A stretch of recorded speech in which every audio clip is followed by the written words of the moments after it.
तो दोस्तों मदरसन सुमी वायरिंग ने अपनी क्वार्टर वन के नंबर को डिस्क्लोज कर दिया है। तो चलिए देखते हैं क्या है क्वार्टर वन के अंदर। लेकिन मैं आपको बताना चाहूँगा आज मार्केट के अंदर जो बड़ी गिरावट आपको देखने को मिली 3% के आसपास की, उसमें मदरसन सुमी वायरिंग के अंदर तो 4% के आसपास की गिरावट हुई है। लेकिन इनकी जो पेरेंट कंपनी है मदरसन सुमी, उसके अंदर 11% के आसपास की गिरावट आपको देखने। गिरावट क्यों हुई है? क्योंकि इनका जो बिजनेस होता है, इनके बिजनेस का जो मेजर पार्ट जो होता है वो बाहर की कंट्री से होता है। इस वजह से इनके शेयरों के अंदर एक अच्छा खासा दबाव आपको देखने को मिला। चलिए कंपनी के नंबर देख लेते हैं, देखते हैं क्या कंपनी के नंबर अच्छे हैं या खराब है।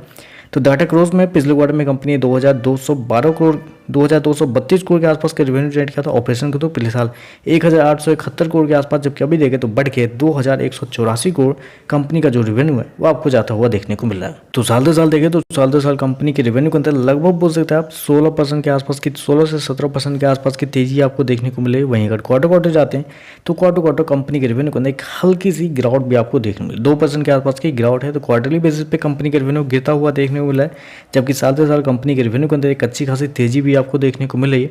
कंपनी ने शो कितना किया है 2184 करोड़ के आसपास का रेवेन्यू, जबकि मार्केट का अनुमान भी यही था। एग्जैक्ट मार्केट का मानना था कि 2184 करोड़ के आसपास कंपनी का जो रेवेन्यू है वो आपको आता हुआ देखने को मिलेगा। तो टोटली इनलाइन कंपनी के रेवेन्यू आपको देखने को मिल रहे हैं।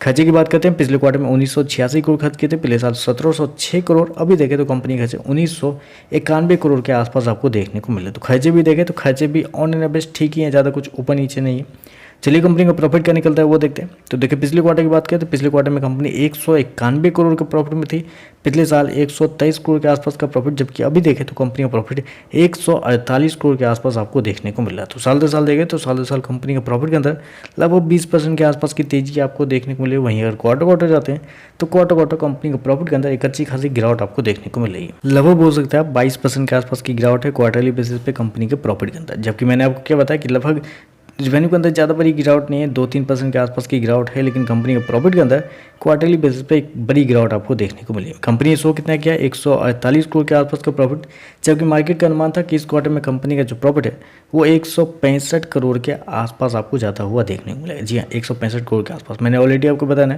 कि 2% रेवेन्यू गिरा है, लेकिन कंपनी का प्रॉफिट क्वार्टरली बेसिस पर 22% गिरता हुआ देखने को। इससे क्लियरली अब पता चला है कि कंपनी की जो मार्जिन है वो इस क्वार्टर में थोड़े से अंडर प्रेशर आपको देखने को मिला है। और जितना मार्केट का अनुमान था कंपनी के प्रॉफिट को लेकर, उससे कम ही कंपनी का प्रॉफिट आता हुआ देखने को मिला है। ईपीएस देखें 0.43 पिछले क्वार्टर में, पिछले साल 28 पैसे, अभी देखें तो 34 पैसे के आसपास आपको देखने को मिल रहा है। तो ओवरऑल अगर देखा जाए तो मेरे हिसाब से एवरेज नंबर इसको आप बोल सकते हैं, एवरेज या थोड़ा सा एवरेज से नीचे आप कर सकते हैं, क्योंकि रेवेन्यू और प्रॉफिट दोनों देखें तो आपको साल दर साल बढ़ता हुआ देखने को मिला है, जो कि एक अच्छी बात है। लेकिन मार्केट के जो एस्टिमेट थे कंपनी के रेवेन्यू को लेकर, एग्जैक्टली उतना ही रेवेन्यू आया है, लेकिन प्रॉफिट अभी भी देखें तो मार्केट के एस्टिमेट से थोड़ा सा कमजोर आपको देखने को मिल रहा है।